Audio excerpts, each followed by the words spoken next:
Sebelum menginjak materi, saya ingin memperkenalkan diri saya terlebih dahulu. Perkenalkan, nama saya Diana Anggun Oktavia dengan NIM 21030966166. Pengertian notasi ilmiah.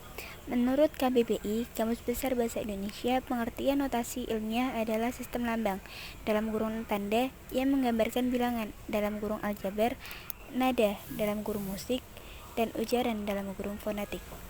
Proses pelambangan nada atau ujaran dengan tanda huruf, catatan pendek yang perlu diketahui atau diingat. Sedangkan ilmiah ialah bersifat ilmu secara ilmu pengetahuan. Jadi, notasi ilmiah adalah ilmu yang mempelajari tentang sistem atau lambang tanda yang menggambarkan bilangan, nada, atau ujaran dengan tanda huruf. Sedangkan pengertian notasi ilmiah secara umum adalah pencantuman sumber rujukan yang digunakan dalam sebuah karya ilmiah. Pencantuman tersebut dimaksudkan untuk menghindari tuduhan plagiat dan untuk memberikan kemudahan bagi peneliti maupun penerima untuk mengetahui sumber rujukan, terutama jika diperlukan penelitian ulang atau penelitian lanjutan di kemudian hari. Teknik notasi ilmiah. Yang pertama, footnote, catatan kaki. Footnote adalah catatan pada kaki halaman untuk menyatakan sumber kutipan, pendapat, buah pikiran, fakta-fakta, atau ikhtisar. Catatan kaki biasanya berisi tentang nama pengarang, judul, penerbit, tahun terbit, dan nomor halaman. Footnote yang merupakan rujukan ditulis berdasarkan cara sebagai berikut ini. Yang pertama, nama pengarang tanpa dibalik urutannya serta diikuti koma belakangnya. Jika nama dalam tertulis lengkap disertai gelar akademis, maka catatan kaki harus mencantumkan gelar tersebut. Yang ketiga, judul karangan dicetak miring tidak diikuti koma. Nama penerbit dan angka tahun diapit dan dikurung diikuti koma. Nomor halaman dapat disingkat HLM atau H. Yang terakhir, angka nomor halaman diakhiri titik. Yang selanjutnya yaitu EndNote. EndNote merupakan notasi ilmiah dengan cara meletakkan sumber yang dirujuk menyatu dengan teks yang dirujuk. Pada teknik ini, sumber kutipan ditulis atau diletakkan sebelum bunyi kutipan atau diletakkan dalam narasi atau kalimat hingga menjadi bagian dari narasi atau kalimat. Pada EndNote, ketentuannya adalah sebagai berikut. Yang pertama, membuat pengantar kalimat sesuai dengan keperluan. Menulis nama akhir pengarang, mencantumkan tahun terbit, titik 2, dan nomor halaman di dalam kurung. Menampilkan kutipan, baik dengan kutipan langsung maupun kutipan tidak langsung.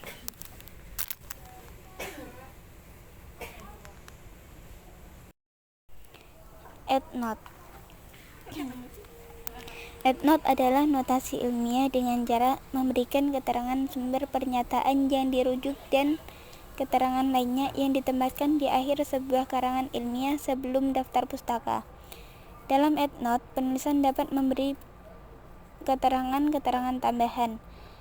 Teknik penulisan EndNote sama dengan teknik penulisan footnote.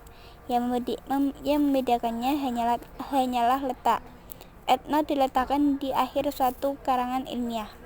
Pada teknik penulisan EndNote, nama pengarang diletakkan setelah bunyi kutipan atau dicantumkan di bagian akhir narasi. Dengan ketentuan sebagai berikut: membuat pengantar kalimat sesuai dengan kutipan, menampilkan kutipan, baik dengan kutipan langsung maupun tidak langsung, menulis nama akhir pengarang tanpa koma, tahun terbit titik 2, dan nomor halaman di dalam kurung dan akhirnya diberi titik. Yang terakhir, daftar pustaka, yang sering dianggap dengan biografi, referensi, atau kepustakaan.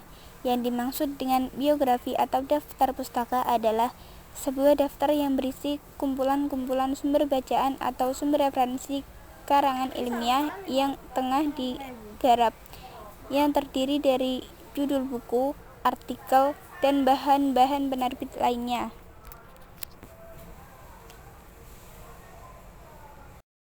Kesimpulannya adalah notasi ilmiah yaitu ilmu tentang sistem lambang dalam kurung tanda yang menggambarkan bilangan, nada, atau ujaran dengan tanda huruf. Mengutip adalah sebagaimana kegiatan pengambil alihan pernyataan seseorang yang disampaikan secara lisan maupun tertulis untuk tujuan ilustrasi ataupun memperkukuh argumen di tulisan itu sendiri. Mengutip ada dua cara, yaitu dengan cara langsung dan dengan cara tidak langsung. Kutipan secara langsung adalah pengambil alihan pernyataan orang lain secara apa adanya, sesuai redaksi yang terdapat dalam sumbernya. Sedangkan kutipan tidak langsung adalah pengungkapan kembali maksud penulisan dengan kata-kata itu sendiri.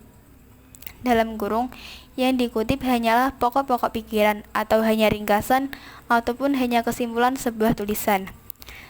Terdapat beberapa teknik notasi ilmiah, diantaranya footnote, yang kedua endnote, endnote, dan daftar pustaka. Footnote merupakan catatan pada kaki halaman untuk menyatakan sumber kutipan, pendapat, sebuah pikiran, fakta, atau ikhtisar.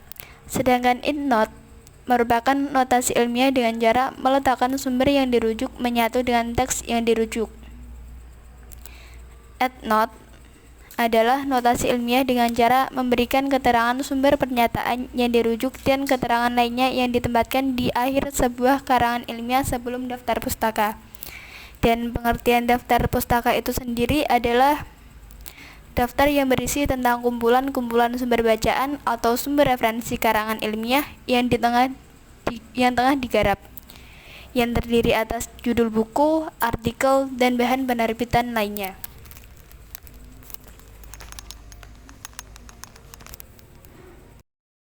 Plagiarisme. Plagiarisme adalah suatu kegiatan penjiplakan atau pengambilan karangan, pendapat, dan sebagiannya dari orang lain dan menjadikannya seolah karangan milik sendiri. Plagiat dapat dianggap sebagai tindak pidana karena mencuri hak cipta orang lain. Di dunia pendidikan, pelaku plagiarisme dapat mendapat hukuman seberat-beratnya seperti dikeluarkan dari sekolah atau universitas. Plagiarisme adalah tindakan yang sangat jahat dan dalam bidang apapun. Menurut Lester, plagiarisme adalah mengemukakan kata-kata atau pendapat orang lain sebagai kepunyaan orang itu sendiri. Sedangkan menurut Silverman berpendapat bahwa plagiarisme atau plagiasi adalah menulis fakta, kutipan, atau pendapat yang didapat dari orang lain ataupun buku, makalah, pel, televisi, atau kitab, dan tanpa menyebutkan sumbernya. Ruang lingkup plagiarisme yaitu sebagai berikut. Yang pertama, mengutip kata-kata atau kalimat orang lain tanpa menggunakan tanda kutip dan tanpa menyebutkan identitas sumbernya. Yang kedua, menggunakan gagasan, pandangan, atau teori orang lain tanpa menyebutkan identitas sumbernya. Yang ketiga, menggunakan fakta, data, informasi milik orang lain tanpa menyebutkan identitas dan sumbernya. Mengakui tulisan orang lain sebagai tulisannya sendiri. Yang kelima, melakukan parafrase, menggunakan kalimat orang lain ke dalam susunan kalimat sendiri tanpa mengubah idenya, tanpa menyebutkan identitas sumbernya. Yang terakhir, menyerahkan suatu karya ilmiah yang dihasilkan dan atau telah dipublikasikan oleh pihak lain seolah-olah sebagai karya sendiri.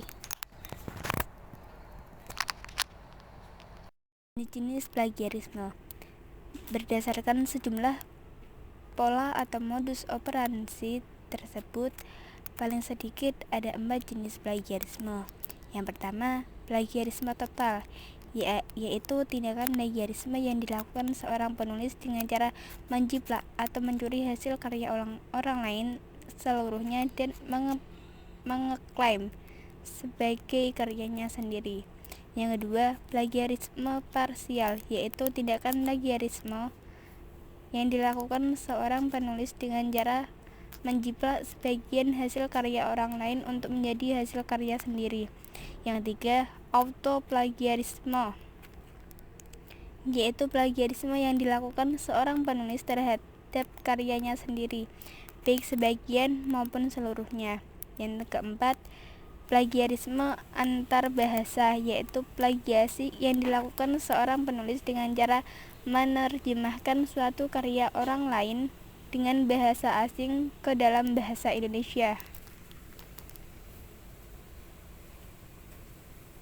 Cukup sekian dari saya, terima kasih.